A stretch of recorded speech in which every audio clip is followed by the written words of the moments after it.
guy that you just mentioned now. Mm. You know me, I've been criticizing them that all of them are not doing well, and I'm not impressed. Yeah. Criticizing them, I don't know. But yeah, just this guy just defined it. Like, it does not matter what I think, it doesn't matter what I know. The point is that who is it important to? That guy that's getting the money, what's his goal? He's going to clean out. He's going to. It doesn't give a flying F about the design. It doesn't give a flying F about stuff. It doesn't. So some of them even voice it. They voice it. You come and then they say, give me X quality of service, as I saw in Japan. And I say, hey bro, to get what you got in Japan, this is what goes into it. I say, look, Oga, calm down. You see this thing I'm doing, eh? My budget is X minus this. Just give me this. I know what I'm doing. Trust me, I know what I'm doing. In 3-4 months, he comes and says, tweak it like this. I know the exact thing I want you to do. Don't think, just do it the way I said it. I'll transfer your deposit. Most times, what you do, you don't be smart, don't be a hero, just do it.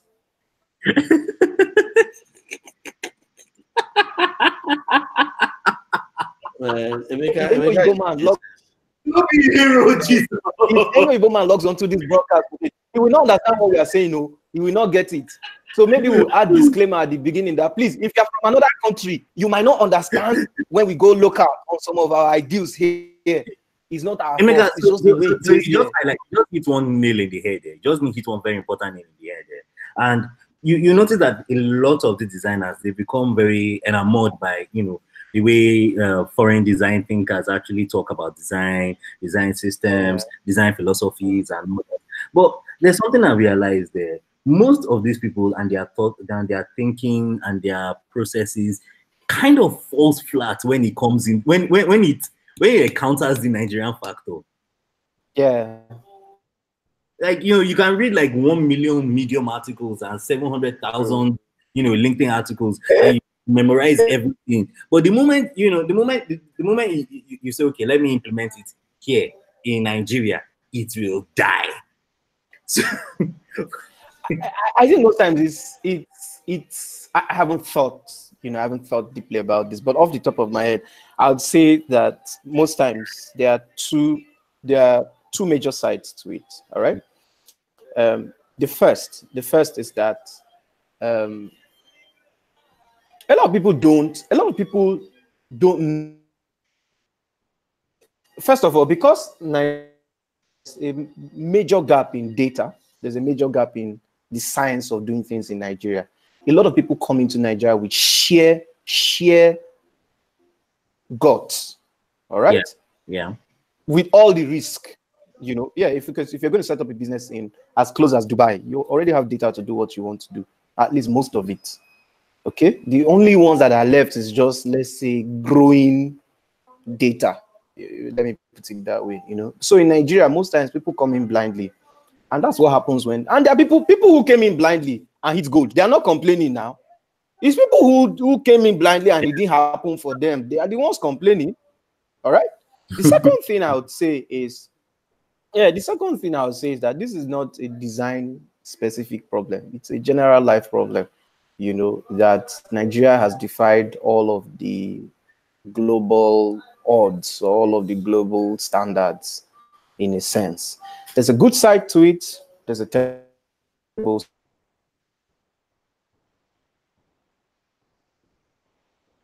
Is Emeka there? I think he may have timed out. And it was making sense right now. Shit. I think it's Swift. I wanted to tell him to get MTN, man. Like, how can you be using Swift? Did I time out? Yes, you did. I swear. Bring that modem. You stopped at Dubai. I think the last thing I heard was Dubai. Okay. Yeah, I was saying as close as Dubai is. All right, thank you. As close as Dubai is, they have data to set up. Even if you are trying to set up what we call provision shop here, if you look for it, you will get it. Nigeria, I think the harder you look for data, the more missing it becomes. Bros, they could not even find server that they used to do election. Do you understand? That just tells you how nonchalant we are about things like this. So a lot of people are saying come into Nigeria blindly, okay, and yeah, yeah, I understand everything you're saying, and I think I have a lot of counter opinion here. But for us to moderate this, me and you are going to have our fight one-on-one. But let us pause before we get carried away. We are live and we have a lot of designers. We've been live for some time. So really? Oh my God! My best behavior. Moderator, please. So yeah, let us start. Let us start properly. There are a lot of people that are looking for answers to certain questions that they have.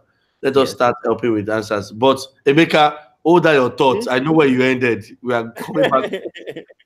All right. I'm going to fight you. Yeah.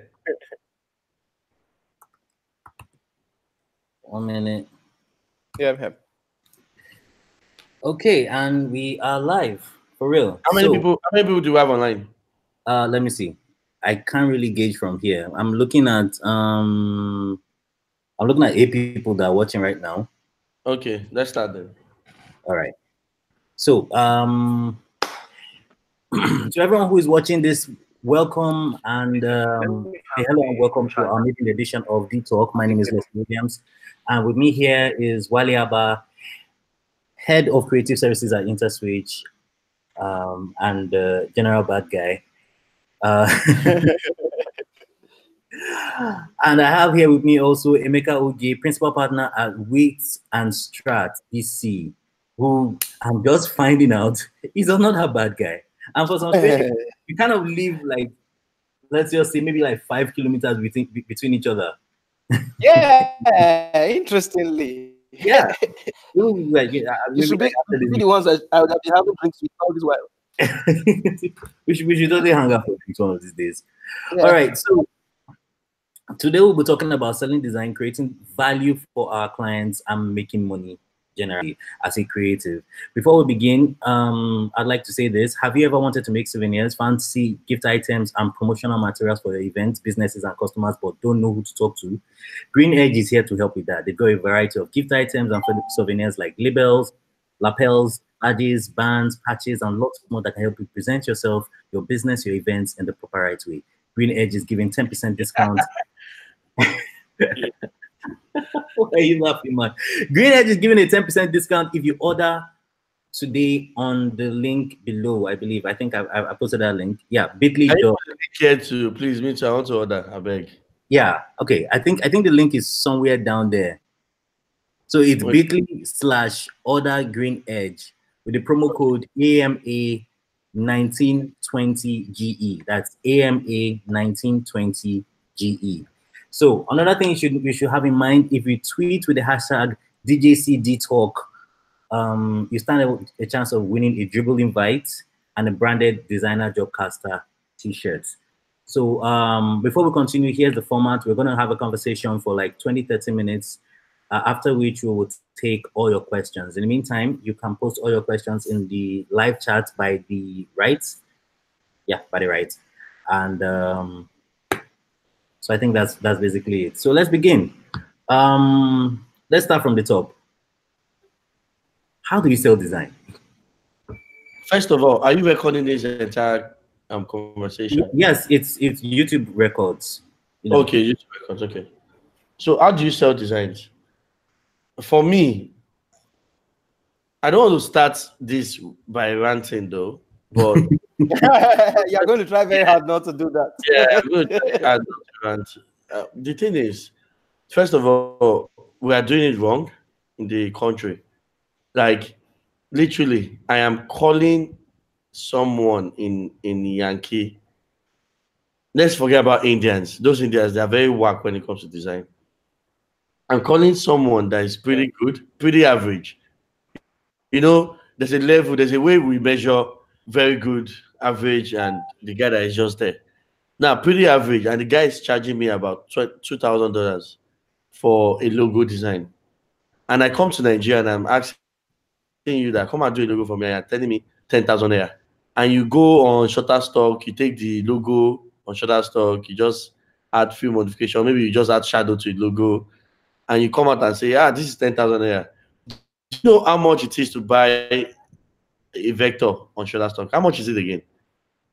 Well, me, I pay 1.2 million every year for Shutterstock license. I don't know what anyone else is paying. And for me to pay 1.2 million, we pay around like 700K or thereabout yearly. 700K, yeah. I pay for videos too. That's why I think that's why mine is like 1.2. Yes. I pay for videos editing. So now, for me to go on Shutterstock and take an image and edit an image for you, that you see that little time, that 5 minutes that I download the image is about 10,000 naira worth already, just for the image to drop on my box. Now, to move that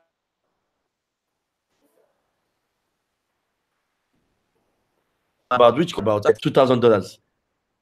For me to move it there is another extra 20,000 naira. Now, for me to open it and say I want to view it, leaving everything I do, is about 50,000 naira. Then I edit it and send it to you, using my internet to send it to you. And you're saying that you're charging 10,000 naira. I don't know how Nigerians, I don't know how you guys charge, I don't know how you guys price it. When I went to pricing school, sometime last year, what I realized was that when it comes to pricing, it is about perception. You don't sell, it is not the actual thing that you sell. So for instance, a company like Apple is doing it very well. These are laptops that are doing here. They are even making the experience for their laptop hard every day. Have you seen the new Mac? The Mac desktop. Oh my God. You have to buy a stand. You literally have to buy a stand for $1,000. A stand for a freaking desktop. Like, how can you have a desktop without a stand? I have to how buy does it stay on top? I don't understand. You have to buy a stand, but guess what? A lot of people are going to queue up to buy that stand. They have actually put their brand somewhere called premium, where everybody wants to belong to. If you walk up to a client and you're charging, because I know everybody is broke, if you walk up to a client and you're charging 5,000 and 10,000, you have already passed a message to the client that your designs are not worth it. Whether you like it or not, when that 5,000 naira drops in your account or your 10,000 naira drops in your account, you finish spending it within a week. What am I even saying? You finish spending, like Leslie will finish spending it only like 5 minutes. That is the point. You go hungry again. You need to set standards for yourself. The best way to charge here, for me, I'm going to use myself as an example. For logo designs, anything less than 100,000 naira, do not call me. For website designs, anything less than 500,000 naira, do not call me. Because at the end of the day, whenever a client comes to you and you ask them for their budget and they are giving you 100K, 50K budget, that client is clients from hell. You need to run away from people like that, because people like that do not have an idea. I think a lot of people do not have an idea of what price tag to put on stuff. So a lot of them will go to their friend and their friend will say, I did my own for 50K, and they come to you and say 50K. Why are they not go? Why? You need to ask why they are not going to that their friend's designer. They should go there. Why are they coming to you? They are coming to you because they have seen your design somewhere and they think you are good, and they think that is that's an them on WhatsApp. In fact, block them, block their destiny on WhatsApp, and stay away from them as far as you can. Because what happens is that once you do a 20K work for someone, you can never stop doing 20K work for people, because that person is going to introduce their cousin is going to introduce their daughter is going to increase their friends, and that's how it goes. Forever you'll be known as a 20K guy. That is as simple as that. Your design, there's no design, as far as I'm concerned, there's no little design that you want to do. Every design should start from 100K above. Please, I am here for you to come and fight me. I don't believe any design should start. I don't believe any design in this world, whatever you are doing, even if it's just for you to do a banner and upload the banner somewhere, nothing should start from 90K or 95K. Everything should start from 100K. I'm telling you that, because there's no way you can actually, there's no value to 90,000, 50,000 naira. There's no value to it. I know you all that are watching right now, you are using crack version of Adobe Suits. I know you all. You all are using version of Adobe Suits. But guess what here? Do you know that if they should catch you today, let's say you are living outside Nigeria, if they should catch you today, that's the minimum. What was that charge? I think the charge was like, I think $100,000. That's what you pay if you are caught. I know in Nigeria, you guys don't give a flying F because you never be caught. But guess what? For every Adobe suite that you download, the crack version that you download, there is a fee that you're paying, which is your internet. You are paying for your data. If you download 1.5 gig Adobe suite, how much are you exhausting for your data? Let's just say you're maybe like 3K or 4K. And guess what? Sometimes you download it and you see that, oh shit, this is not working. Halfway. Yeah. That's crazy. You need to put a value to your stuff. You are exposing yourself. Tomorrow you want to work in Google. You cannot have a cracked version of anything on your computer. You cannot. When you go to interviews, I've gone to an interview before, a multinational interview before, and I had a cracked version of Photoshop. I did not get that job because of that. Some people just in Nigeria, you might think that as a designer, you are dying in Nigeria. You're not dying in Nigeria. Tomorrow, you might be doing multinational job. Hey, for instance, there's a company, I don't know, what's their name again? I think Cyber something. No, Stark. That's what Stark Industry. That's what they're called. Yes, it's like Stark Marvel movie, I know. But that's what they're called. They're called Stark. I was working with them, and in part of the contract, what they said was, do not design anything for us in any crack software. Do not use any crack software for us. It was stated in the contract. And I had to abide by that. I had to use a license. I had to show them a license for me to get a job. You are all going to get to that point where you'll be working with top people. So you need to start thinking of paying proper license for these things. So you cannot be charging low. You need to, I don't know. Emeka, you need to help me here, man. All right. Like, what's your take, man? Have a go. It's very important. I think there's some relativity here as well. All right.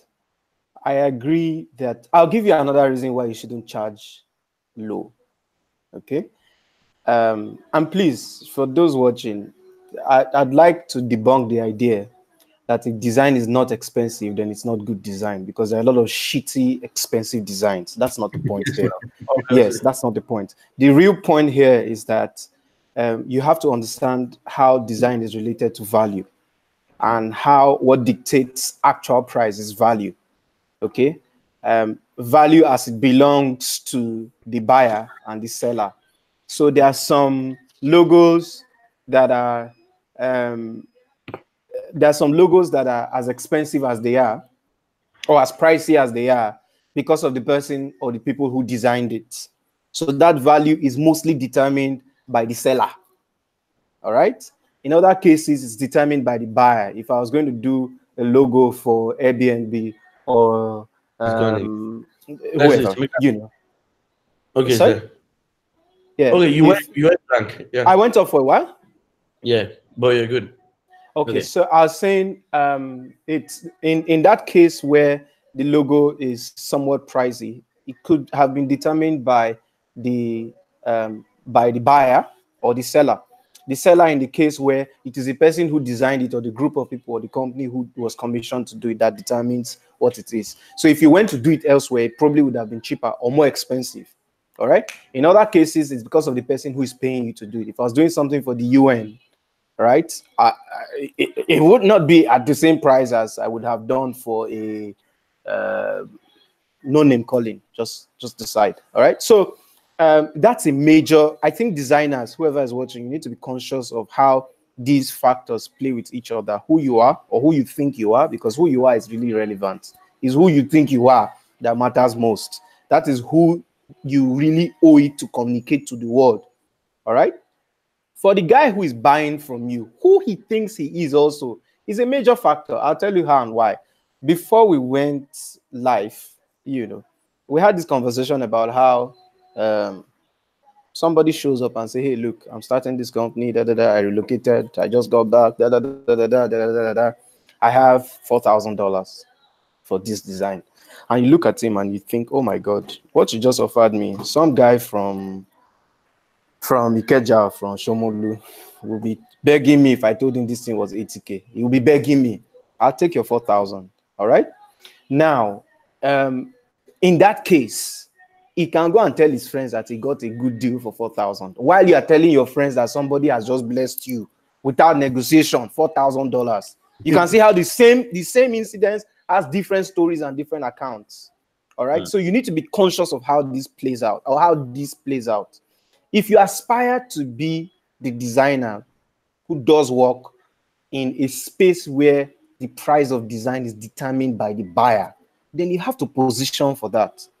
If you want to be in a space where you, regardless where and who it is, determines how much your designs will cost, you have to be positioned for that. And I'm not sure this is a class for positioning. The real deal here is that you need to be aware that these factors, whether you are deliberate about it or not, they are what have made the difference between the guy who paid you block money and the other guy who still owes you even after a discount. That's what there are possibilities. You undersold yourself or you oversold yourself, and he paid you what he thought you deserved. You know, so you need to be conscious of this. I'll just give you some quick instances. As part of what makes up your design, the cost of your design, you need to be conscious that there are many other things, even besides your hardware or software that go into design. All right, you put the cost of your subscriptions, cost of licenses, cost of your hardware. Your mark is depreciating every day, and in 2-3 years time, if you are even that modest, you are going to need to renew it. Whether you do it with a loan or with a client's money will come from somewhere to do it. You need to factor all that in. But the other things that you pay as a cost is attentiveness. Really, look, it's very difficult in this present world of 2019 to be attentive to the details of any transaction and to produce it in visuals or in image. Somebody walks up to you and says, look, my husband, I've been married for 12 years. I just finished giving birth. My children have gone off to school. Or I've been married for 23 years. I've had clients like that who say, it's now time for me to live my life. My husband has given me XYZ amount of money. Or I have XYZ amount of money saved up and I want to do this. This is what I want to do. This is what I want to do. And this, for example, this lady starts pouring herself out to you. This is what I want to do. This, madam, send me a brief. What she's telling you is the brief, Oga. Whatever she sends you in the email in 2-3 hours time is just her own defective or verbose way of putting what she's telling you in words. You need to listen to that. And that comes at a cost. Really. If I didn't care about making money from this woman, whatever story she's telling me would just be a story. There's a cost. There's a cost. And apart from attentiveness, there's compassion. Sometimes somebody is telling you a problem that you need to fix. Let's go beyond logos. You need to fix with design. Because design is about solving problems. Design is about making life easier for people. If it's fine and it does not solve problems, that's a useless design. See, what I'm saying is that, let us break it down for people that are watching this here. Let's break it down. Let's come down to their language. How do you charge? How do you know when to say this work is worth 100,000? In my own opinion, and what I tell my people that I train every day, is that you have to understand that client. You need to know when they request for.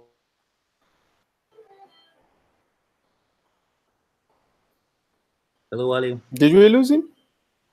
I think so. It's our bipolar internet. It's really hard to find very competent. Wale, we lost you somewhere. Can you remember where he stopped? He's gone off again now. See, I'm guessing whether it's my problem or it's everybody's problem. I can't even tell. I can hear you. Yeah. I can hear you. So I think this is strictly Wale right now.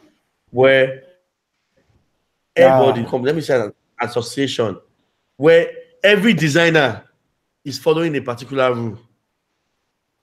Everybody, like for instance, if you go to organizers now. Hold on. Before you continue, we lost you for about 30 seconds. Could you recap?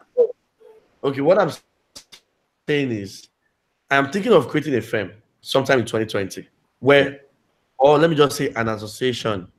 You see the way you see for organizers, there's no organizer you go to in Lagos right now to pump your SUV. Everybody's charging 500 above. Everybody understands. Nobody goes. How shook I was. I had to get my personal kits. So which designer we need to agree on something. Me, I'm trying to create an association where every designer in Lagos, in Nigeria, in fact, would agree to a single price for a logo design, for instance. When the client goes everywhere and they see that the logo design is 50,000 naira, there's no way in this life that she will go anything less. Nobody will accept anything less. She will bring her 50,000 naira, or she should go and download logo online.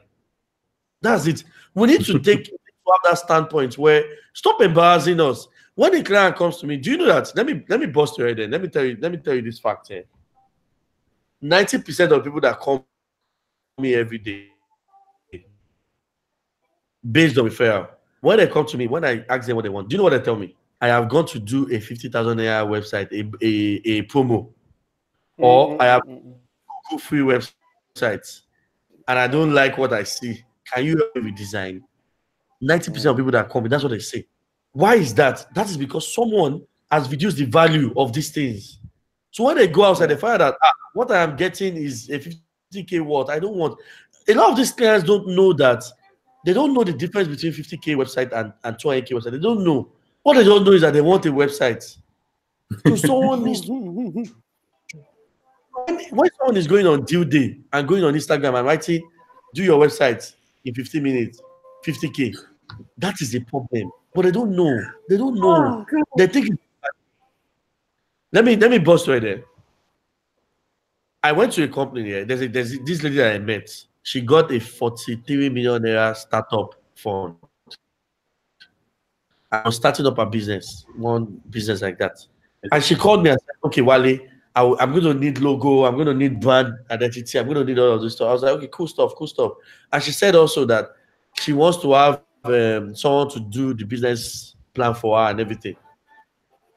Okay, part of the service that I offer, I do business plan, I do brand identity. I create literally everything for you. And when this woman got the business plan, the girl did the whole business plan. She did the PowerPoint. She did everything. This woman paid the girl 1.2 million naira for that PowerPoint that she did for her. That's boss. Now, the brand identity that we created for her, do you know how much she paid those designers? 50,000 naira. Those freaking guys collected it. I hooked them up and I realized that I collected 50,000.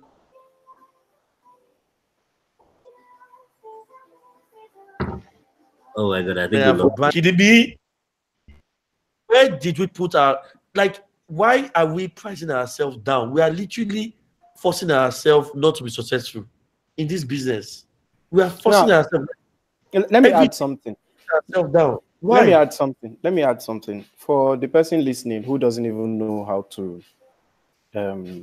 because there's been a lot of bashing.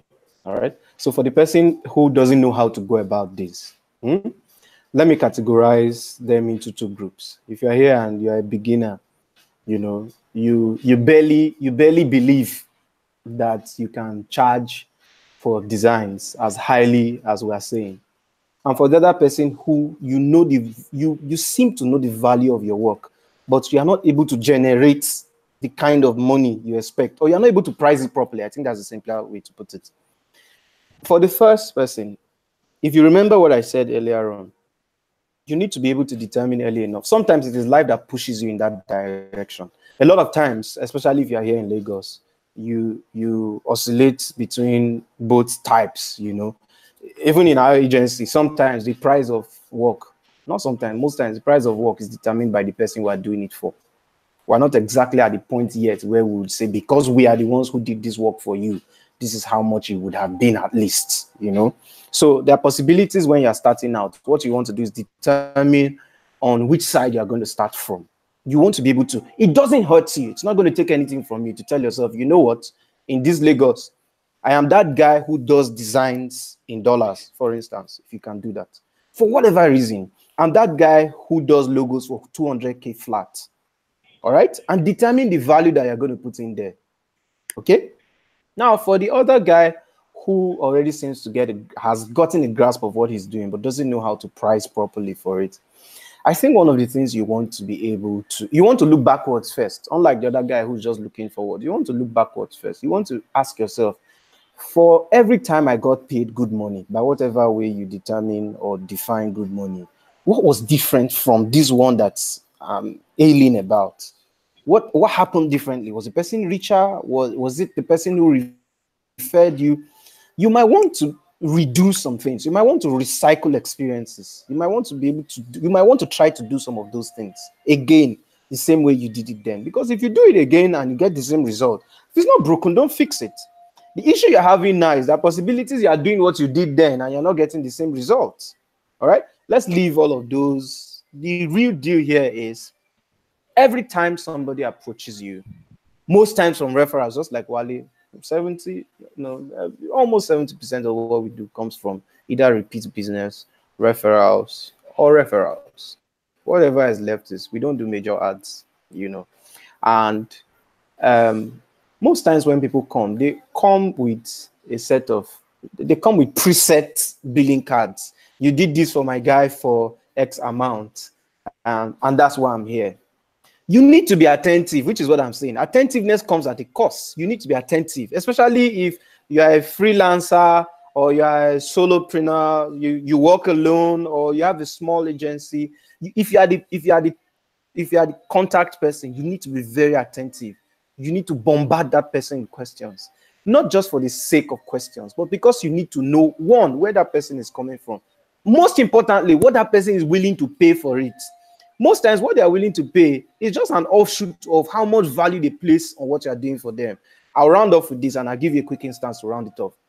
If somebody comes to you and he says, look, I'm traveling and I want to do this, I need letterhead, I need business cards, I'm going for a conference, I have a company that I registered 4 years ago, and to attend this conference in China, I need to go there in my best form. All right. I hope it works out because I've been doing this for 4 years. This is what you want to know. This guy has a plan A. You are working on his plan B with him. There are possibilities if you charged him what you thought you deserve to be paid, he might not pay. It's very possible. But there are also ways that if you found out, no, I won't say that. Let me go back to that. So the point is, if you knew how much value the prospective work you have has on the scale of your customers' needs, you'll be able to price properly. Most times where we're having this glitch is where you can't tell whether what you're pricing is, just put it out there. If you think it's 100K, say 100K. All right. So what I do most times, even when I worked alone, what I used to do then was I tell myself that for my next deal, I'm going to shock myself with the price I'll put out there. I remember the first day I charged somebody this logo. What was I telling you? I said logo, brand manual. I just added some different things, at the end of the day, I said it's going to be 200K. I remember. No, I said 200. I like random figures. I don't say 200K. I say 237K. Random figures. And then she says to me, I'll do it for 200. Deal? And I said, deal. Somewhere down the line, I found out that I could have asked for more, but I never went below 200 again.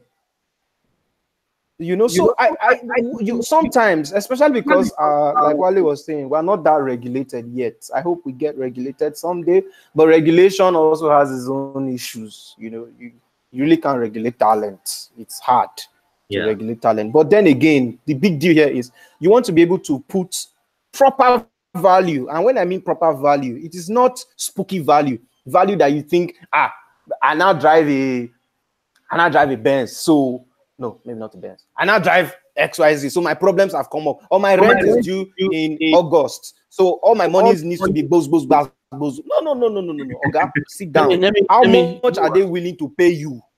All right, so let me after you, we'll segue to another to a sub question. Yeah, sure. But I just want to point this out here. Do we have questions already? Just a few tricks because. No. Okay, I'm trying to collect questions. I have like 2 questions so far. But okay, but let's carry on with yours.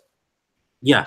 Okay, no. Once he finishes, I'll so what I'm saying is, just to add to what the maker has said, this is just, I know a lot of people are looking for tricks and life scenarios, example that we can give them so they can, they can mimic. So for me, the way I get money from people is very simple. Yeah? When a client comes to me and I see that they're confident, they want something. Sometimes they come with a template of what they want. My advice to you is, my guy, Go out. Once they give you that brief, before you even charge them, tell them to give you a few minutes. Take out a few minutes. I can tell you this is worth it. Take out a few minutes and design what you think would work. This is before you even talk about pricing. Design it if you have the time. Most of the time, you have the time if you know that you're going to get money from it. Design it and send to them. Put a watermark or something and tell them this is what it's going to look like. Do something impressive. I can tell you, everybody I have done that to, everybody I send that to, whatever amount I charge, max, they will take out like 10% from it. But whatever I charge when I send that to them, that's what I get. So if you have the time, do that. That's a trick. That's a trick that works for me. That's okay. So that's how I put value to my because a lot of them don't know you. Some of them are coming from a very whack designer and they think all designers are the same. So when they come, they're thinking that you are one of them again. So you can't blame them to be you can't but you need to show them that you are not one of them. So you need to do something amazing. Send to them and tell them this will be yours if you give me this amount of money. I can bet you all they will ask for is for you to take maybe 10K or 20K. But whatever you give, you yourself you'll be happy. Trust me. That's a trick. So I just shared. So, Wale, thank you for even throwing this line because it kind of ties into the question I actually wanted to ask. So, a lot of people are actually, I believe a lot of people are actually conflicted when it comes to, okay, fine, I know what I'm worth. I know how much I should be earning. This is my skill level. It's quite, it's very well rated. So how do I start? How do I start? In a work environment either ways. Okay, well, you could start from the context of a freelancer or a so I think in a work environment it's somewhat easier to just gauge. Myself as an example, I started all of this 10 years ago. I started as a web designer. I just wanted to do website. I was doing HTML website. That's how I started. Then I studied creative computing. I know a lot of people in Nigeria did not study anything related to creative, but literally everybody is self-taught, which is fine. There's no issue with that. The truth is, I'm sure a lot of people will agree with me. In 5 years' time, there will be nothing called UI designer anymore. In 5 years' time, there will be nothing called UX designer anymore. It's going to be called product design. You can write this down anywhere. There will be nothing called UI anymore. UI is literally dead because I'm not going to employ someone that calls himself a UI designer. And when the world is already talking about UX, why do I need you? Every UI designer should be learning UX by now. Now, UX, again, is not a title, to be honest. UX is just a skill set that you need to have. It's by the way. But guess what? The world has called it UX. But every UX guy out there needs to start learning product management because that is where the money is, to be honest. Now, there's something called product design. Do you know product designers are literally UX designers? Do you agree? Yeah. Yes. Exactly. Now, there's a reason why they have added product to it because the world is moving into product design. That is what the world is moving into. The world is moving into the competition now is between, for instance, Paystack and Interswitch payment gateway now. Now the competition, or let me just say Flutterwave and Paystack. Who has a better product? Now, the world is not about the design anymore. It has gone beyond design. Every designer out there, I'm begging you, it is not about the design anymore. It is about what works. How does it work? How easy is it for you to use it? So very soon, your design will not matter anymore. Because when your product works, that is the ultimate design already. You cannot continuously say that I am a better designer when your design is so fine, but it doesn't work. That's failure. You are a failed designer, whether you like it or not, you have failed. So every designer here, if you have the chance, once in a while, start learning about product life cycles, how to create amazing stuff for customers. Now, if you want to start right now, Now, this is me answering your question, Lex. If you want to start right now, this is 2019. If you want to start, I am begging you, do not start with graphic design or all those bullshit. Do not.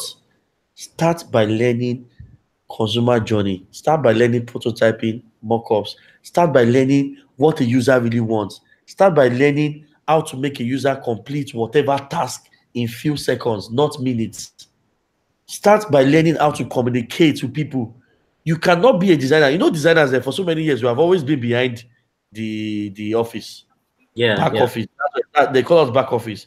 But now designers are continuously coming to the front. Come on now, we're having a talk show right now. Designers do not have talk shows normally. Designers, they don't know how to communicate. Designers, they just want to design and go. If you want to be a successful designer in the next 5 years, you need to start learning how to communicate. You need to start learning stakeholder management. You need to start learning how to communicate with people, how to communicate effectively, how to sell your design by not shoving it down anybody's throat, by actually explaining to them why they are going to make so much money because this design is perfect for customer experience. You need to start learning financial modeling. You need to start learning how a company. So if a company wants to employ you now, they're not going to employ you for you to come and do beautiful designs for them. See, I went to do a job in Dubai sometime last year, yeah? It's a 2 weeks job that I went to do. And I can tell you, yeah, the company was all over. The company just wanted to make revenue. But you know why they called me? There are so many designers in Dubai, but they called me because I understood business modeling. I understood financial modeling. They know that for them to meet their target, they need a designer that understands this. So when you are designing, you are putting that at the back of your mind that whatever thing that I'm creating here is going to add to these people's revenue. You're not just designing for you. You cannot just say you are designing because it's fine. Paystack is fine. Paystack is not fine. There's nothing fine about Paystack. Paystack is working. That is why Paystack is better than everybody else. Exactly. Trendy today because it's working. The design is not all of that. If you go to Yankee today, yeah, you are never going to be better than all the designers that are there. But you are going to be better than them if you bring something to the table, something around your customers will do better here. Let me give you an example. Apple, for instance. Do you know that Apple did not give a fuck about user experience? You can argue with yourself here. Apple is all about brand equity. They are all about detecting what a user should do. I'm using this computer I'm using right now to chat with you, is a 2019 Mac. There is no freaking USB there. Nigeria is not going to a place. Nigeria is not going to that point where we are going to stop using USB. But guess what? There's a Type-C. I have to go and buy 10,000 naira adapter. USB X. Do you know how bad that experience is? But guess what? Do you know what Apple is telling me? Apple is telling me that, Mr. Wale, the future is cloud.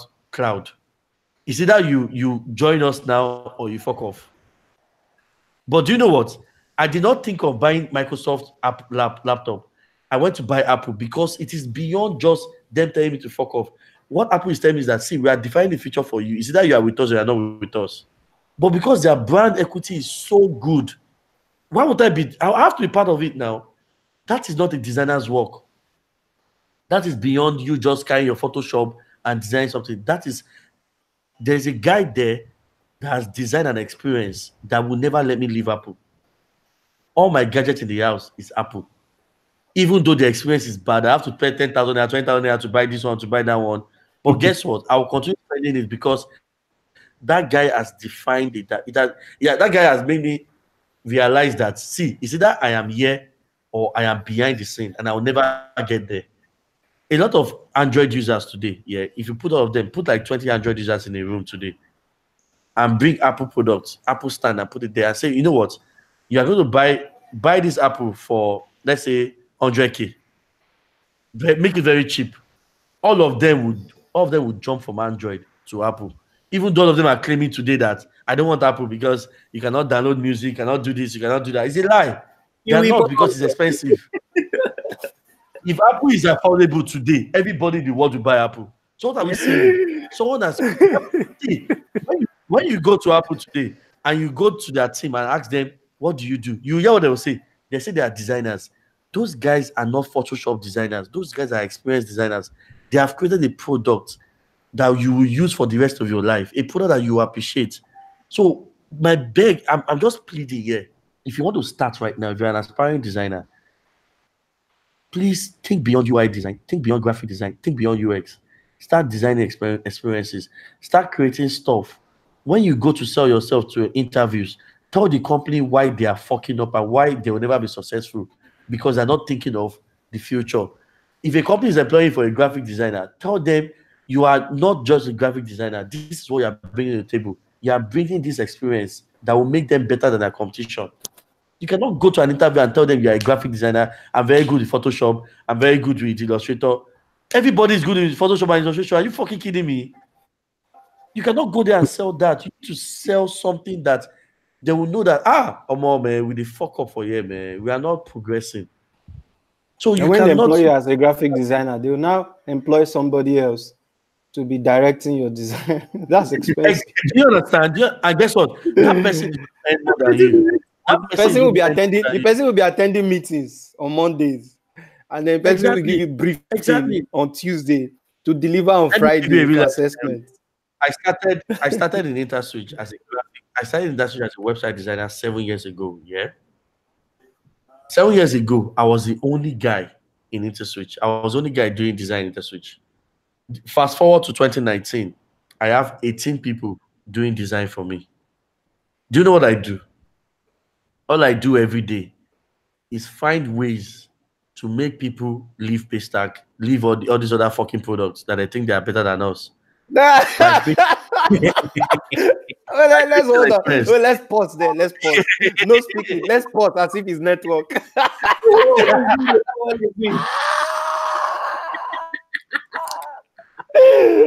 See, this is me signing out.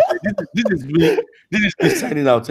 All I'm saying is, you said it now. You said it. Yeah, but wait. This is me signing out. All I'm saying is, see, guys, we need to stop doing this UI UX, this bullshit. You need to go into product designing and start doing amazing stuff. Not just by your Photoshop. It's by you creating strategies on how to make your product better than everyone else. Okay. You cannot sit down. It's not about design. It's beyond design. It's about creating that philosophy that makes your product stand out. Okay, Wale, let me hold that thought. Emeka, any rejoinders? Do you have anything to do? So has he said everything? Yeah. Okay, let me just. I think people might understand. We understand faster or more deeply sometimes when things are put in other ways. So let me try to do that. All right. Very quickly, I agree that the world is going, for lack of better words, going products. All right. I've always had issues with people who thought that, because I think I mentioned it when we spoke over the phone. People think that the world owes them. They feel entitled when they are designers or developers, move around like you're rock stars and groupies should be everywhere, because you design something beautiful. And your CEO is always angry with you if you work somewhere, or your clients most times don't just agree with you on that value that you're asking for. Most times because you have seen design as a product. Design is not a product. Design is not a product. All right. So design is a means to an end. Design is never an end in itself. Design is always about making life easier and better for people. So if you design something and people can't use it, or people can't use it for the purpose for which it was designed, you have failed by business goals. Maybe you can be pardoned when people see that whatever design you did can be repurposed for other stuff. But if it doesn't make money, which is the original idea in business, then you have failed. So the world has moved beyond designing as a job, I would say, or designing as an end in itself. Design is a means to an end. So here's how I'll put it.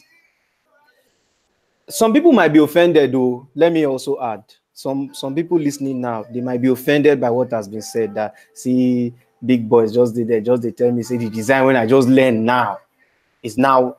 No, that's not the point here. All right. This is what the real point is. You have been opportune to step into this particular conversation so that you will know what the future will look like. And this is what the future looks like. The future will depend on your ability to use design in more creative ways. And creative ways will be defined by what brings the stakeholders, I mean the investors or the owners of the business, money, what brings the user satisfaction, and what brings you fulfillment, which is one part a lot of people overlook. You design something, you get paid, you know this thing is subpar. You know that if you gave it 2 more nights or 2 more days, it would have been better. You are never fulfilled. So you always feel used every time you are done with design. All right? In order not to digress, to add to what Wale has said, yes, we are growing products. You have to be compassionate. I think I can't say this enough. You have to be attentive as a designer. Let's assume that you're not even in that space yet where you are meeting with clients yourself, or you are the one who meets with clients. You must be attentive. You must listen in for what the real need is. Some people come, not some people, most times you find out that people come with what they think the problem is. Meanwhile, the real problem in some cases might just be jealousy. Her friend's shop just down the road has better signs and better flyers than her. She really doesn't need it, but you need to know what the real problem is. So many times in meeting with clients, I found out that we have solved problems without even moving the mouse, without even starting up, without doing anything, you know. So when Wale was saying that he's able to do business development, he's able to do other things, in earnest, if you look at your job, if you start seeing your job as a designer as an entry into your world or their world, as a gateway, I think you do better. You even charge better. You begin to get that feeling that you are a blessing to the world. That's when you really feel like a rock star. When you find out that people come to you in search for designs, but design is always a gateway to a more dragging, a more painful problem. Let me put it that way. You know, so you need to learn, you need to practice how to be attentive. You need to practice how to be compassionate, how to be empathy. You need to think for whoever it is that you are about to bill. If you think the person cannot pay that money, the person can really not pay that money. Don't deceive yourself. Do you pray about an invoice? Do you take an invoice? No. If you think the person can't pay, the person can't pay. And if you think the person can't pay, then take it at face value. Don't go beyond that. But if you think somebody can pay and your problem is that they are unwilling to pay you, then there are possibilities they are not solving the real problem they are there for. So what you want to do is find out that problem. If it is a problem you can solve that problem and put a price on it. Make sure you get paid. Make sure you get a lump sum deposit. Make sure you have a contract. All right?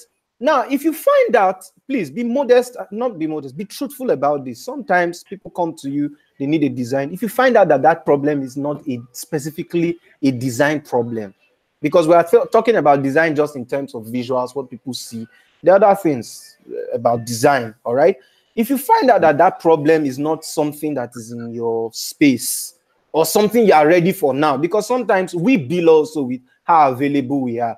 We're on a long project or we're on a deep project and we don't have time to raise our heads to do something else. We bill you for the trouble or we refer you to someone else, which we've done a lot of times, you know. So, but what you want to be very clear about is that you're solving a problem.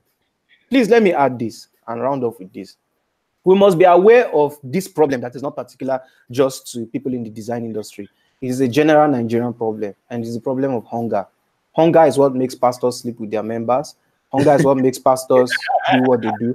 Hunger is what makes Babalawo have fun.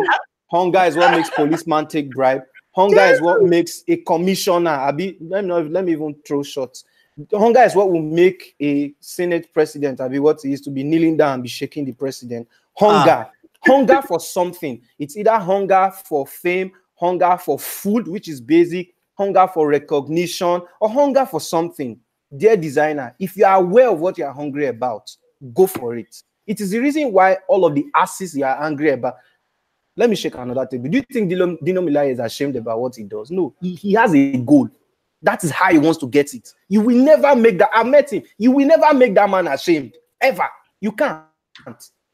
So if as a designer, you are sorry about the job you do because you think your job does not play in the larger scale of things, it is because you think so.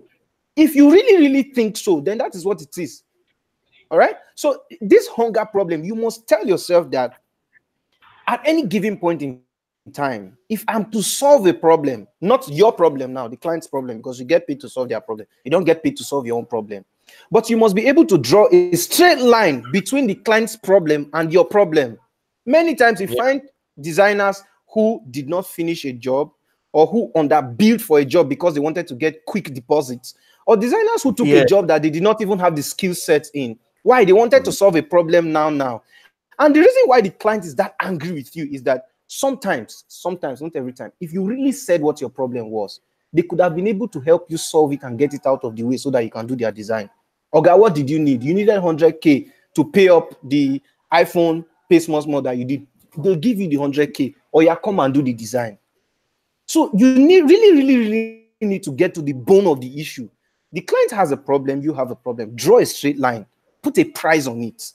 Don't flinch. Don't blink. If the client, allow clients walk away. If you build for something and the person, let the person go, and don't do it haughtily. Don't do it like, see what you're missing out on. No, sometimes do it like, oh my God, I think I bungled this one. So let clients go away. Sometimes some of them come back. Interestingly, some people are the ones who go back, save up, or they tell you, I can't afford you for this project. I'll come for another one. So for this pricing issue and the rest, I know we've veered somewhat from pricing into why you do design and the future of design and all of that. But in the business of design, if you're not compassionate, you're not attentive, and you're not aware of what hunger is in Nigeria. You see this third point, if you're not in Nigeria and you're listening in, you might not understand this third point. But that thing about hunger, a Nigerian must embrace it. If you don't embrace it, if you don't accept it, you cannot outgrow it. That the average Nigerian is hungry. If you solve that hunger problem, you're very well on your way. All right, Emeka, thank you very much. So I think this is the final thing that we'll be talking about before we actually start taking questions. So someone in the comment section actually talked about measuring value, and I believe I wrote some questions centering around value. So let's just take it, let's just take it from the top. In the context of design, what is value? Let's, for those of us who aren't exactly business minded, or who just design for design's sake, or who are like, God, what's the perfect description now? Who are pencils in the hands of the CEO, so to speak. I was waiting for a worse, but that's good. Pencils in the hands of their CEO. Ask that question again. Okay, so my question is, what is, in the context of design, what is value? So you understand? Because like I was saying, people who aren't really business minded, or who don't know how to align business objectives with design objectives, and design objectives with all the other things that actually should be aligned. So there needs to be that clarity on what value is. How do you identify an opportunity? How do you know what value you should be bringing whenever you are tackling a design problem, for example? So like I said earlier, a design, first of all designers listening right now, and if you have friends, you are not just a designer. The world has gone beyond you just doing Photoshop and doing nice stuff and doing stuff and putting it on Dribble or putting it on Behance and you think you are the best. No, you actually work. The value in what you do is people actually using it, using the product, and they're actually rating you for the product. When you see a customer use whatever thing that you have built, and you watch them use from beginning to the end successfully without any glitch, that is the value there. You're not just designing. See, the world has gone beyond you just designing. There's no value in you just designing stuff and putting it on Behance. No, we have to use it. A very good example is, for instance, you call you for a website. I know a lot of clients will call you for a website. You do the website, and nobody will visit the website except the guy and you. That happens a lot, right? When you build, you go and check your Google Analytics, and you see that only 2 people visited, and you check the IP. One is your IP, one is the client's IP. And you think, you have not done anything there. What you have done is just to feed yourself. There's no value there.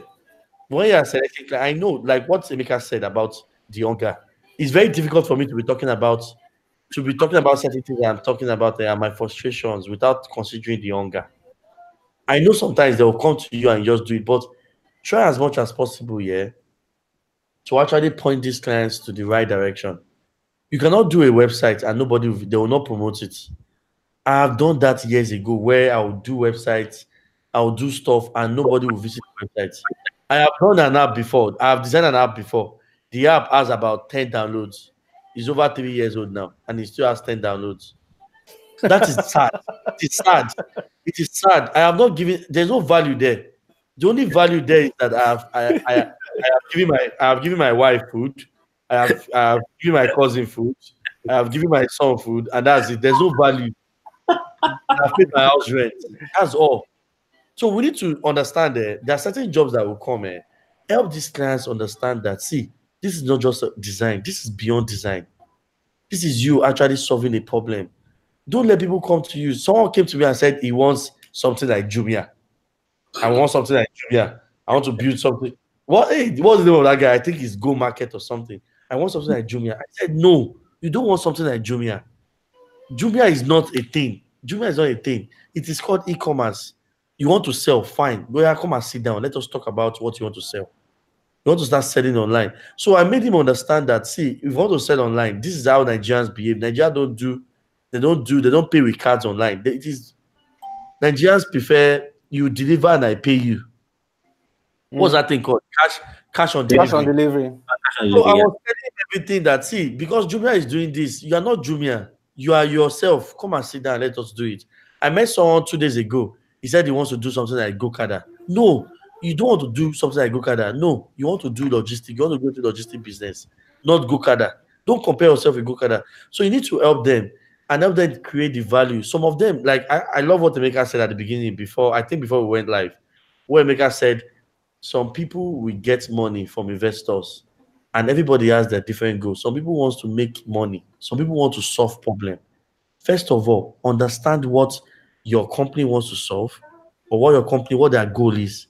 Like Interswitch now, Interswitch is so big that it is just beyond, I'll be honest with you, it is beyond solving users' problem. It is beyond sustaining the business, creating revenue year in, year out. Creating those sort of, so whatever I'm designing is beyond 20,000 people coming to the website. No, we don't need 20,000 people to come to the website. We need 20,000 people to do transaction. So some people are recording site visits. Some people are recording site usage. So you need to understand what your customer wants and create that value for them. You cannot create so designers, we are selfish sometimes. We create our own value. Hey, I've done a design. See the font I used. See the pixels. See the site loads in 5 seconds. If a client does not care about site loading 5 seconds, they care about revenue. I know some aspect of your design to get that revenue might be site loading, but they don't care about that. What they care about is people using the site. So you need to focus on making people use it beyond just your design. So my opinion, value positioning is about aligning yourself with the company's goals and targets. Once you have that target for the company, because there are the business developers that do brilliant work around researching and knowing what the company wants. If you are in a company and you are chasing side visits where they are looking for money, they will sack you the next day. Align your design goals around what the company wants. Today, I am privileged to be the one in charge of QuickTeller. Every experience you see on QuickTeller today is my decision. QuickTeller is beyond just let us go and do transaction. QuickTeller wants to create a lifestyle. QuickTeller wants to be part of your life every day. I'm creating something today that makes that you sit down in your house, your DSTV will run out, and you don't have money to pay for your DSTV. QuickTeller will be there to give you the money to pay right now, and you can pay back later. That is me positioning myself to be part of your lifestyle. It aligns with the company's goal. Company's goal is making QuickTeller right there. That's before you call your wife, you call QuickTeller first. That's what the company wants. And that is what I have to continue doing. It's just beyond making my design, doing one font. They don't care about the font. So create value, design your value around the company's roadmap. That is my own opinion. That's my own advice. Okay, so Emeka. Yeah. Now here's the follow-up question. How do we measure? How is value measurable? Can it be quantified? Yes and no. Yes, because most times expected value is communicated. That's what you get in your brief. That's what you get in your onboarding meetings. and all those. No, because value is perceived. All right. Now, the idea where value is, or the scene where value is perceived, has a lot of moving parts. So let's dwell in the area where value can be measured. How that, as a designer, freelance, or you're working on, you get a brief. Most times, it is best case when a brief is properly articulated, because it could serve as a reference, for assessment, to tell whether you've done a good job and all that. But as we know, especially for those of you who are freelancing or working for yourself or working in a smaller setup, it's challenging most times to get a client to articulate their brief, and if they do, to do it correctly. Every brief should be able to put performance indices for you so that you can tell whether you have done well or not. But not everybody is that committed to their process, and I'm not exactly sure that's enough reason to walk away from a transaction. But that being said, yes, the aspect where value is measurable, this is how it could be measured. First, I think the idea of value is that the thing has worth. I think that those two words can be used interchangeably, value and worth. If something is worthless, then it doesn't have value. If something is useful, then it has value. So the level of usefulness, the extent of usefulness, is that whole spectrum of usefulness is what the basis for measurement of value is. I need to recall something I said earlier on. In terms of price, which I said is related to the value of thing, just design. Value to you, what something means to you, or what the worth of something is to you that is producing it, is the cost, what it takes for you to deliver it. All right, what it takes for you and other people to deliver it. And then you must have factored in some contingency, the fact that when you do a design, there are other costs that are not in the face of the client. You need to be able to build that in. You need to be able to pay your taxes. It will come back to bite you if you don't. All right. And I've learned that, or we are learning that the hard way. Is another story for another day. Pay your taxes, and all that. All those need to be built into your cost. But that is the cost of sales for you. But you also need to understand that that is not where the actual value of a design work, and not just visuals. Design in every sense of design. There's like ball and sockets. There's a socket where that ball fits into. It is also in the level of usefulness that client expects from the design or from your product. So you need to be aware of that. That is where, as a designer, you want to be very curious. So how to measure design runs along these two rails. One is what that design would cost you to produce. It means that you need to be able to sit down from where you are and determine from here to the end of delivering that design all of the possible costs. All right. If you did not factor in that this very little 1.5 gig that you have will not last you till 2 weeks time when you are doing the actual delivery, and you need to do a renewal, even if the is 1.5 gig you have left, there are possibilities the package of renewal for you is 18,000 or 15,000 or 11,000. I'm just saying you want to be attentive enough to build in those costs, but you want to be able to match that alongside what the client, if the design you are doing is for a funeral, you need to understand. And oh God, we've made money off funerals as well as an agency. People who want, there's a creme de la creme of Lagos. There's a way they do their things. They don't just go and put people inside the ground and cover it. No. There's a way they do it. And then we make money off that. We don't pray for anybody to die, but they die. So here's how it works. We understand from the word go that these people are not paying money happily, even if they call it celebration of life. So the way you approach that transaction has already been preset by the circumstance of that need. All right. If somebody is designing something as a proposal, yes, sometimes we've done websites for people who needed to get just a prototype. You bill him for a prototype, but you bill him with the mindset that this might or might not continue. Because if you are billing him like, Oga, pay me, this is what I charge other people, you need to be helpful in thought. You need to be helpful in thinking. That's why I said empathy.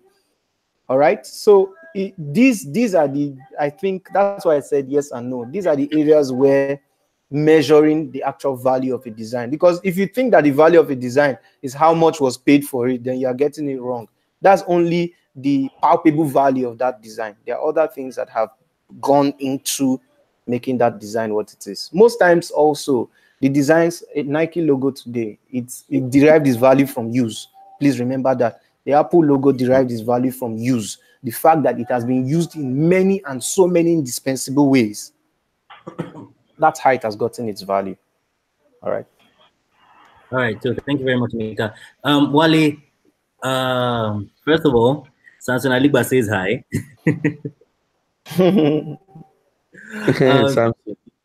Samson, my guy. He's throwing this question. So, and I'm thinking to actually directing it at you. So he's asking, should we now say that, you know, designers should now be sales? I'm just trying to go back to what you've been saying so far. Should we now say that designers should now be sales or marketing people in order to show or to demonstrate value? Is that what is now, you know, demanded of us? You went blank for a while. Okay. Say that again. So something is asking, should we now become sales or marketing people in order to show value or in order to demonstrate value? No. We don't have to be. So what I'm saying is, see, today in Nigeria, this is for our environment. Outside Nigeria, it is easy to sell design. I'm referring to inside this Nigeria. In fact, let me not say Nigeria. Inside this Lagos, design is secondary. Design is not important to so many people. When someone is creating a new business, see, let me give you an example. When a startup when someone is creating a startup for anything, I want you to ask 100 people right now if designer comes in top 5 of the people, the first employers. No. They do not. They do not. That's what I'm saying. What they do not understand is that what you are creating. I'm going to use a real life scenario. Paystack today is beating Interswitch payment gateway hands down because of the experience. It's as simple as that.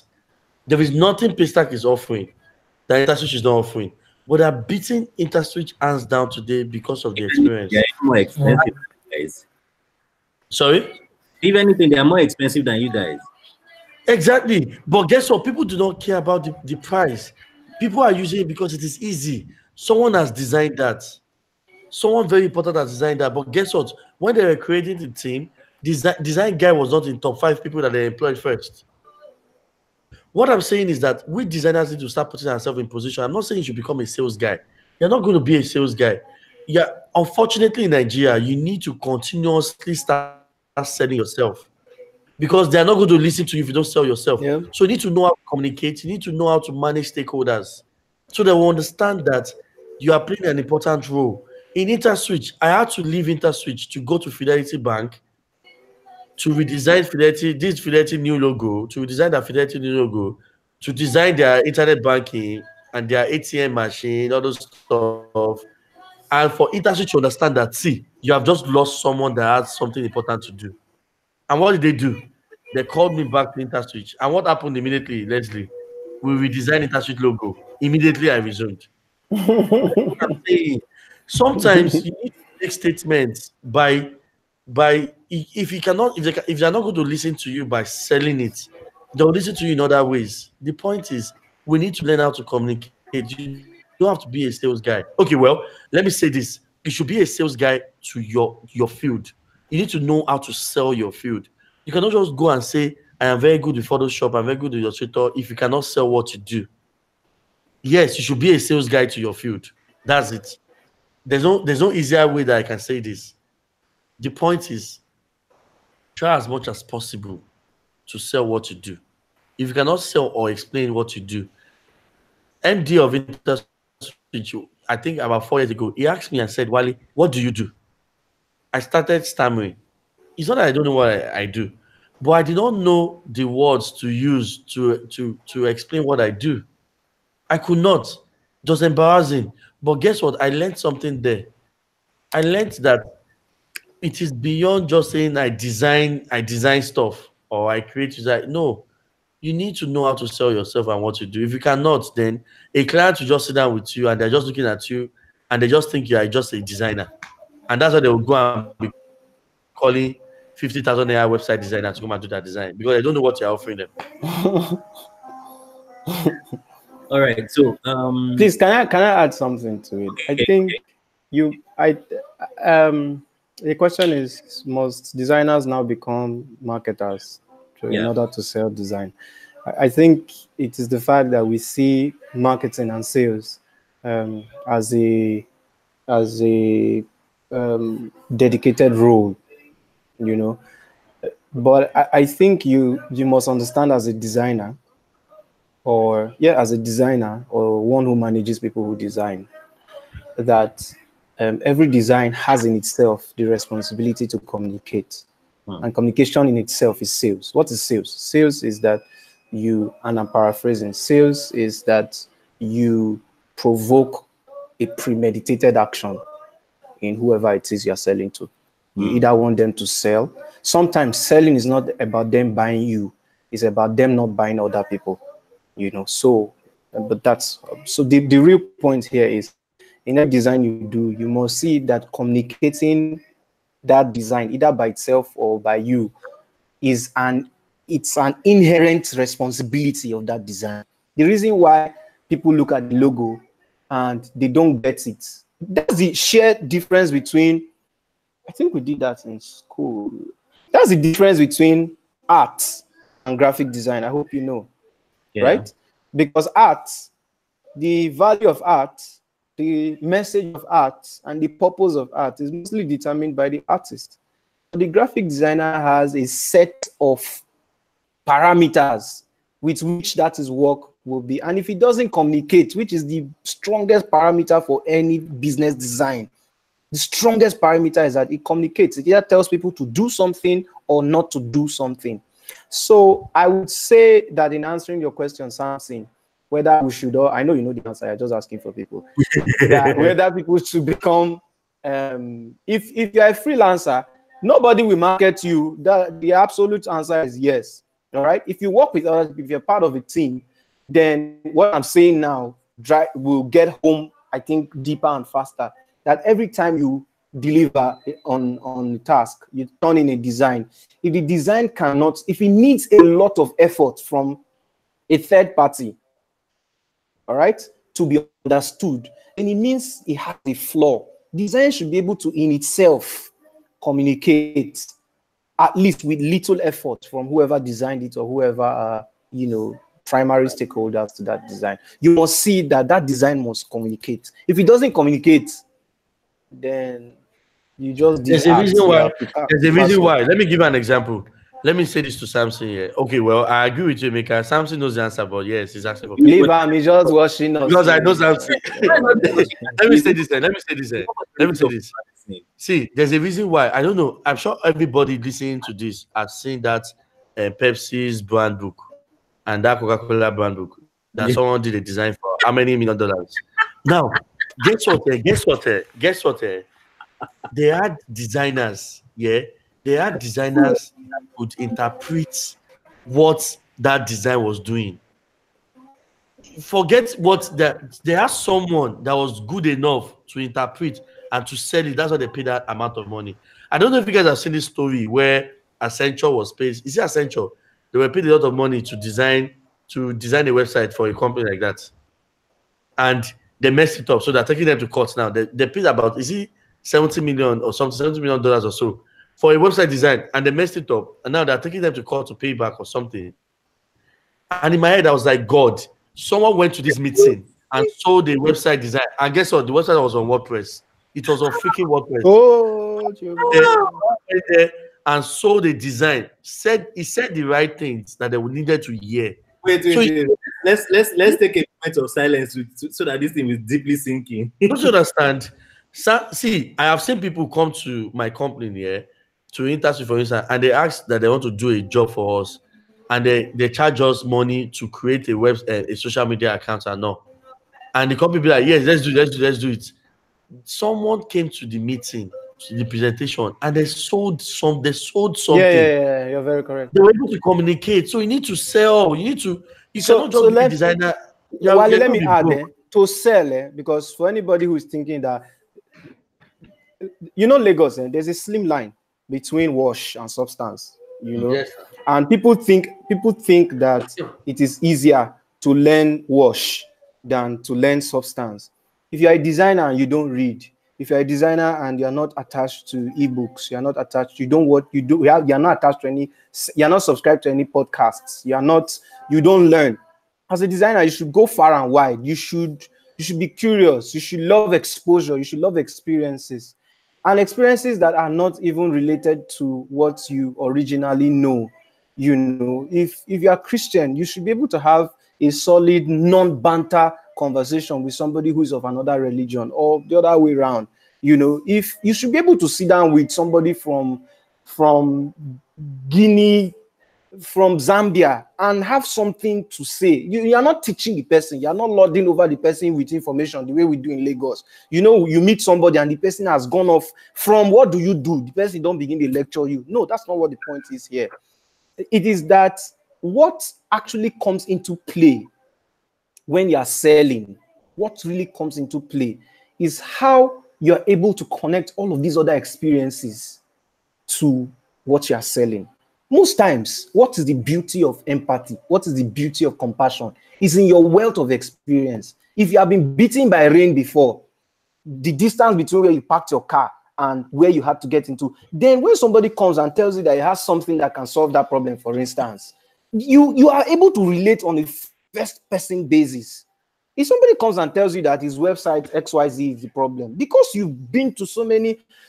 So the idea of exploring life and exploring, I think designers and product designers, or people that are in this space of creating stuff that people use, which is practically everybody, I think the idea of going out into the world and exploring is about taking on new experiences that are convertible into what you do in your particular business. I think that's what it's about. The idea of going to Turkey, the idea of going to Finland, the idea of going to the US, it should be about, I saw a video yesterday about habituation. What is habituation? Habituation, I'm paraphrasing, is the idea, is the situation where you become numb to something. You know how, let me use Lagos, our traffic lights. The first time our traffic lights started messing up, all of us got to the light and the light went off and we were like, oh, what am I supposed to do? What am I? And everybody's honking. 2 weeks after that, the light goes off and you know this is green. And then somebody from outside Lagos comes and says, you just run the light. And I don't run that light. The light just go off because that's habituation. It works also in the reverse. And this is how designers are designers. Look, guys, if you don't know how much the world depends on us as designers, we're the people who tell. It is the designer that tells where a plane takes off from and where it lands so that it doesn't hit another plane. It is a designer that tells where you open your milk from. It is a designer that tells what the shape of a bottle is. It is a designer that tells how your oud should smell and how if you put some flowery fragrance, it becomes oud for women. It is a designer that tells all these things. And if that designer is lacking in experience, all right, he'll be found wanting whenever he's about to sell. Imagine yourself sitting in a boardroom with all of the Alikos and the Dango and the Adenugas and the rest of them, sitting down in a room, and you're trying to sell them a new line of first class for an airline. If you've never experienced that, you will only be speaking from imagination. And our imaginations are flawed if they're not balanced out with actual experience. So in effect, you. Let me add. I know we have gone out of time, but let me add this. It's very important. I don't care. This has been a really fun and informative. Let me tell you something. Let me add to what Emeka said. Do you know? Do you know that a guy that left school today as a designer is more experienced than someone that's been doing design for 20 years? I'll tell you now. Do you know that the guy that is doing amazing stuff right now with Photoshop, all these new tricks and stuff, is more valuable than someone that has learned Photoshop for over 20 years? Your skill over 20 years does not matter anymore. After you have done 20 years in design, what matters after 20 years? What did you do with it? It is what the experience Emeka is talking about. That's how you are better than the guy that left school yesterday. See, I have 18 people reporting to me right now in Interswitch, 18 designers. I can tell you something there. Those guys are doing amazing stuff that me myself I cannot do shamefully. When I see them, I agree. I'm on that table, so let's take it. So they're discussing sometimes. I'm like, which one are they talk? See, just get work done. There's a tool called Figma, that they are using there. I don't know how to use Figma. And guess what? I do not give a flying F about Figma. I don't need to know. But guess what? When they are looking for jobs everywhere, you'll be seeing companies saying that you need to know how to use Figma, you need to know how to use this. At what age am I going to be learning Figma? I don't care about Figma. What I care about is what makes me better than them is the experience that I've gathered over 10, 15 years. And that's what Emeka was talking about. So if I sit in a meeting now, I can tell you that these are the things I will do for you. And this is the reason why I will do it, because I've experienced it. Then I'll not take that experience and I'll go and tell those guys that do it this way, do it this way. What I've done is I'm passing the experience to them and they're getting better at what they do. That is it.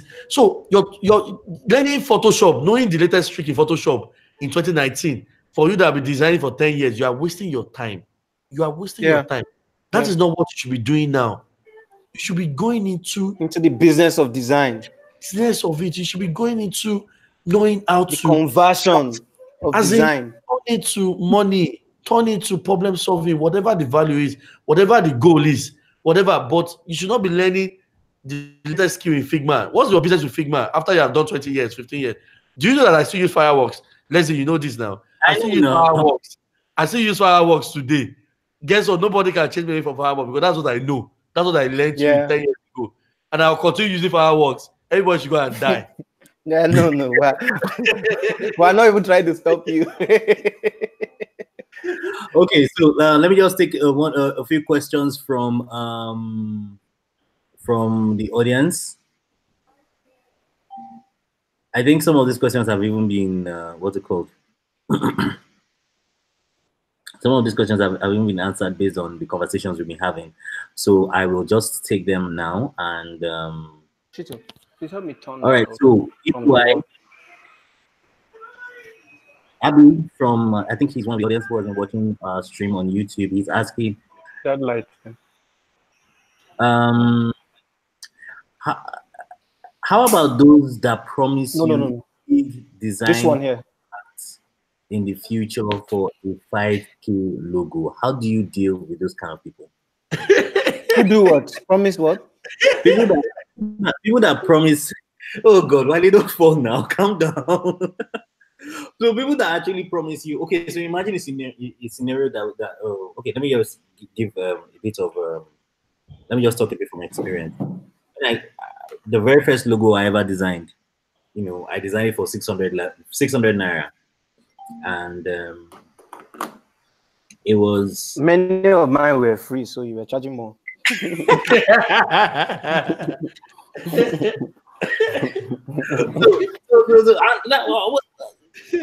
Okay, well, I probably did like a few logos for free, and some people was bad back then. But my first memory of actually charging someone was, Wale, stop laughing now. Why are you like this?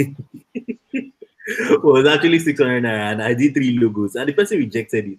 You understand? But prior to that, the promise then was that, okay, just do this. Look, I remember charging 5,000. I was in school. I was in Uniben back then. I remember charging 5,000, and the guy was like, no,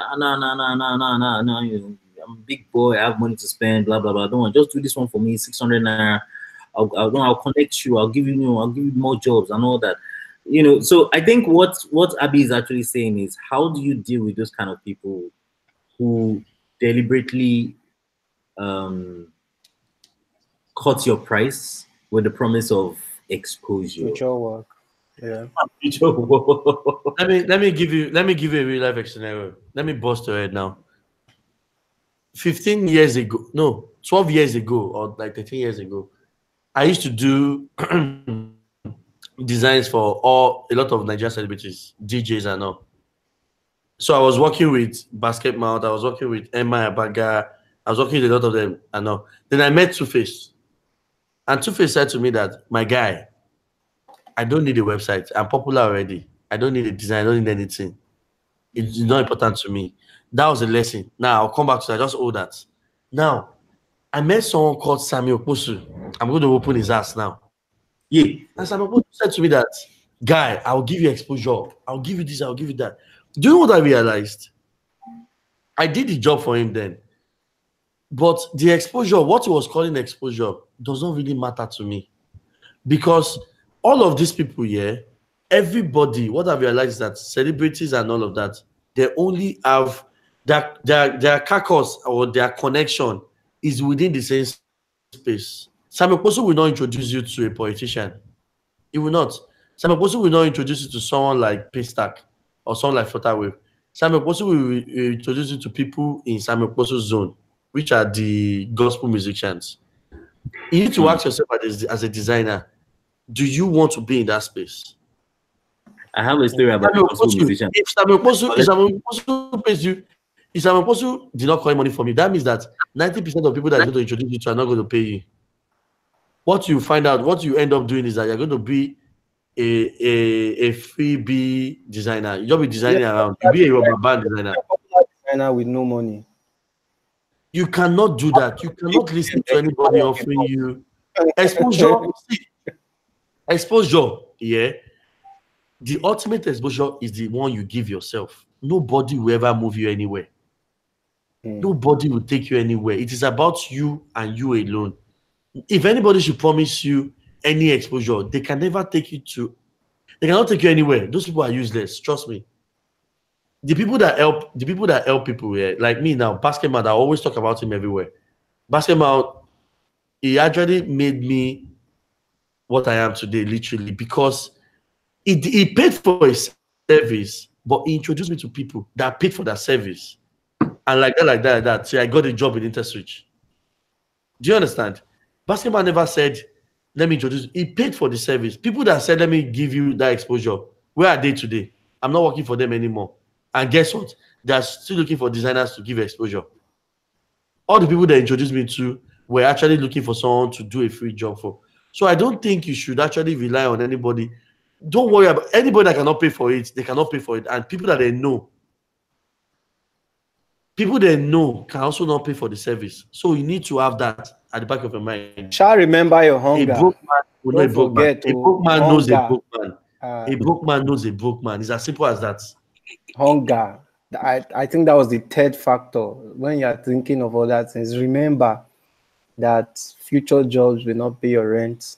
I'm not asking you to be a cold and hostile person. I've been in a space where free jobs opened doors that money could never have opened for me, you know. And I speak for myself as an individual and my partner and our full company. There are people we've done stuff for and by free sometimes. I think it is not just that you don't collect money. Sometimes it is that the money you are collecting does not even rate, you know, in terms of what the work that you are doing for them. You know, you need to be clear-headed. And I'll tell you this from experience, just like Wale has said, and keep it short. It is the fact that, one, you always, I think I'm repeating myself, be clear about what you want. All right, I'll give you an instance. I had worked for someone who is, not I, because then we're already partners. We had worked for someone who is a prime minister in this present dispensation in Buhari's administration. We didn't know he was. We didn't know who he was then. He was highly placed also then. This guy used to be in papers and all, but whatever. We met him and we did a job for him. We built him like a normal everyday guy. All right, and he paid. And then we left. We did something else for somebody who we knew. This person had name, you know. And every time we did work for that person, the person has name. When you tell somebody that you're going to have a meeting with this person, people are happy for you that you have made it. But there was really anything to show. This is the reason why I brought these two instances. The actual use of exposure doesn't lie with the person who exposed you. It lies with you who got exposed. So you need to know that you are the driver, like Wale said, at any given point in time. Anybody who promises you exposure, at this point where I am, anybody who promises me exposure instead of payment, the person is distracting me because I know the areas where I need exposure. If I need exposure in your space, for instance, I need jobs in government space. So if somebody comes to tell me that they need that from maybe Bauchi state government or Adamawa state government, he wants to do something and the value of that thing is 5 million and what he has is 1.5 million. It must be articulated in our conversation that the reason why this thing is 1.5 instead of 5 million is because I need you to open a door for me. I will be specific about that door. Link me with this person. I want to have a meeting with this person. Not, we shouldn't all be in that space where it's like a cloud and we are trying to beat about with influence and exposure. Is not influence and exposure. No, it is a phone number, a handshake, or a time to meet someone. That is what exposure is. And if you are not getting that, bill your money. And like I said, bill them and walk away if you are going to walk away. Walk away and don't burn any bridges, please. Don't be insulted that somebody said is going to give you exposure because we said it here and now. It will continue even when you have 30 years on your shoulder in this job. People will still promise you exposure. What you just want to be clear about is that exposure is defined and you're able to withdraw it the way you withdraw money whenever that need comes up, you know. That, so you want to be clear-headed. I'm an Igbo boy. You can't promise me exposure when I have service charge to pay. You can't exposure now. It's not gonna happen. It will not happen. It will not happen.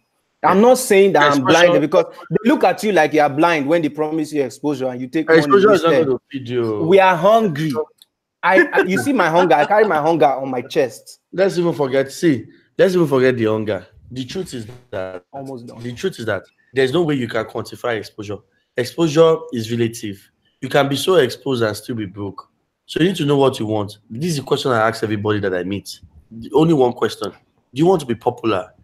Do you want to solve a problem? Genuinely want to solve a problem? Or do you want to be rich? You need to select one. Me, in my life, I have selected I want to be rich. I do not care. I do not give a flying F about whatever that you want to give me if it doesn't relate to money. I don't want to be popular. I don't want to be known. I just want to make money. That's all. That's what I've set in my life. And that's my target. So anybody that calls me, everybody knows my price. When I come to you, for me to come to your office, everybody knows that they pay me 20,000 naira for me to come to your office. For me to come from Lekki, from Chevron all the way to mainland, you pay 50,000 naira. Everybody knows that already. So nobody even bothers to call me. That's the position I've set myself. So nobody, obviously, when you know that you are paying someone 50K to come and sit down with you to listen to your bullshit. I like that. I go start ammo. Wow. When you know you have to send a mail. When you know whatever you want to talk about, you can send a mail and we can have a voice. You can send a document and we can talk about it on the phone. But you want me to enter traffic and come to your place. You pay me this amount. Turn down meetings, guys. Don't let them rubbish you. Designers, they rubbish them. They will not be in the class office seeing you coming down from bike with your laptop bag. Yes. Now tell me how you want to give me exposure. I went to the first time I went to Samuel Oposo's office, I was on a bike. That was 13 years ago. I was on a bike. The guy was driving out. He was using a Range Rover then, a white Range Rover. He drove out of his compound. He wind down. He looked at me. And he just wind up and he left. I sat down in his office for 4 hours waiting for him. He finally came back and do you know what he said to me? Exposure. After waiting for 4 hours. We cannot continue allowing people to treat us this way. A Samuel Oposo will not call me like this and tell me to come. So I understand that there's hunger. I understand that you guys need to meet your needs and stuff. But you need to position yourself well. Clear-headed. Whenever you go to a meeting, people will escort you outside to see the car that you bought. Let me tell you, I've done something before, and I'm going to share the secret with you now. I've gone to a meeting before with some Chinese people because I wanted to get that project. I rented a car. It was a G-Wagon. I called my friends to drive me. So it was like my driver. I called a girl to bring her siblings to my house because she was babysitting. Now, when I rented that car, I invited them to my office. I rented an office space. It was about 45,000 naira per day in Adeodeku, one of all those tall buildings. They came. I took a picture with this girl, a fake family. the girl and her siblings, that was my wife. So I put the picture, I did the frame, I put it in my office, a fake office. They came, they sat down, we had the meeting, and they said, okay, they would love to have lunch in my house. I told them to come. I went to rent a house in Lekki. The house is about, how much was the house? It was about, I think it was 45,000 naira per day. I brought the girl in, that my rented wife, with her rented siblings. And they were all playing around the house. I rented the gate man. I packed my car there. I ordered food on Jumia Foods, like a proper food. They came to my house and they all said to her, guess what? They were comfortable because nobody wants to do a business with a broke man. But I'll give that perception that, see, aside from my talent here, I'm actually comfortable. And guess what? Before you know it, we were signing a contract there. I got the contract.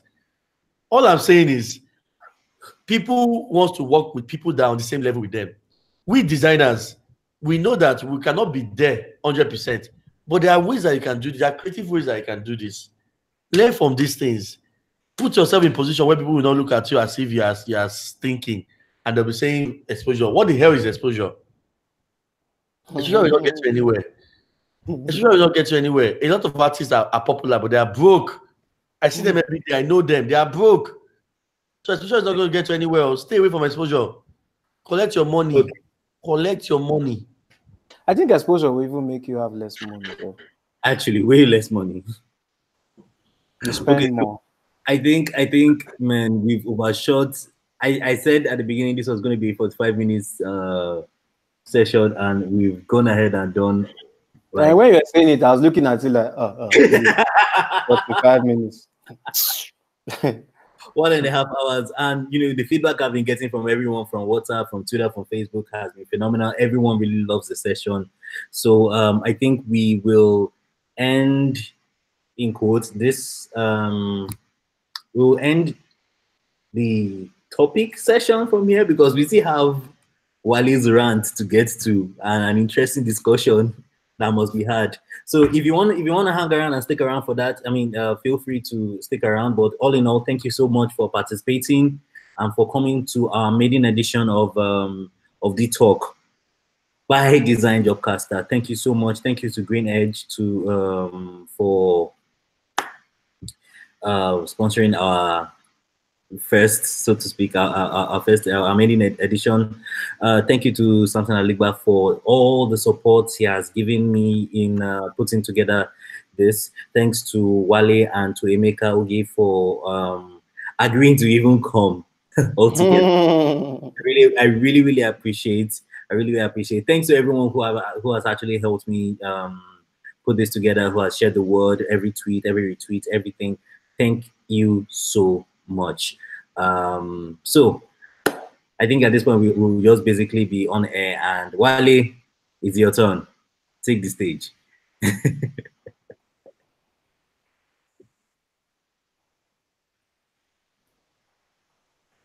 Wale, you're on mute. You're on mute. I don't know how to use this new Marco. Chai now. User experience 0. But guess what? It's very expensive. It's like 1 million naira, man. Okay. Thanks, yeah. You see, that's what I'm saying. Imagine. It's very hard to use it, but I'm buying it anyways. Perception. Create that perception. People should not look at you and ridicule you. You cannot go to a client's meeting with a torn-out shoe, with a dirty clothes. You are sweating. You have your earphones on. Take out that freaking earphone. It's annoying. Stop chewing gum. Go there. Sit down. Cross your leg. Your shoe should be shining. Let people look at you and say, we cannot afford you. I've got to a client's meeting. Guess what? The card that I took to the client's meeting is the same card the client had. And guess what? Immediately, the client was not talking about cheap. He was just going high himself automatically. He was just offering me top money. That's what it is. So I'm not saying you should be lying around. All I'm saying is that you should fake it till you make it. As designers in Nigeria, Nigerians do not deserve the truth. When you go out with the truth, they are going to look at you and say, you are broke, you are still hustling, and they'll offer you what you deserve. You need to go out, because guess what? Our design is worth millions, but your appearance and the way you sell yourself is making it look cheap. So you need to go out and sell it for what is worth. You cannot go out and make it look cheap. Package yourself, guys. Package yourself. Sales guys today in every bank in Nigeria, sales guys today are making so much money because they package themselves well. And when people see them, the way they talk to them, the way they address them is different. They do not talk to them like, I'm sure you guys know private banking here. When you go to all those private bank, you go to Ikoina, you see a lot of private banks there. When you enter there, you yourself, automatically you comport yourself. You cannot just be laughing anyhow. You want to so that's how you have to let people look at you that way. As designers, we need to stop going outside and maybe people start offering us 10K, 20K. What is 10K, 20K? It's not going to solve any problem in your life. So please, guys, thanks to everybody that tuned in. I am not known and I prefer to remain this way. After this talk show, I'll not come out again. I'll go hide. You're more known than everybody here. I prefer not to be known and to be making my money. Guys, I agree. Again, as designers, the more noise you make on social media and the more you are everywhere retweeting and writing all the stuff, the more people will stay away from you when they want to give you jobs. You and I know that you are broke. You and I know that you want that money. Just stay quiet and make your money. When you start coming outside too much, people will not come to you because they'll think you're expensive. You and I know you need that money. So stay hidden and eat your crab in silence. Don't use all your mouth to eat your crab. Eat your crab in silence. Thank you. All right. Thank you very much, Wale. Thank you very much, Emeka, for this really amazing session, man. Thank you so much, guys. We will have to catch up for drinks, the three of us. I'm game. We have to, probably at the end of this month. Hopefully at the end of the month. All right. So take care of yourselves. And to the audience, thank you for sticking around. I promised you guys 45 minutes, and here we are we're shooting almost 2 hours. So thank you for sticking around, and I will see you guys same time next month. Bye. Bye. Bye.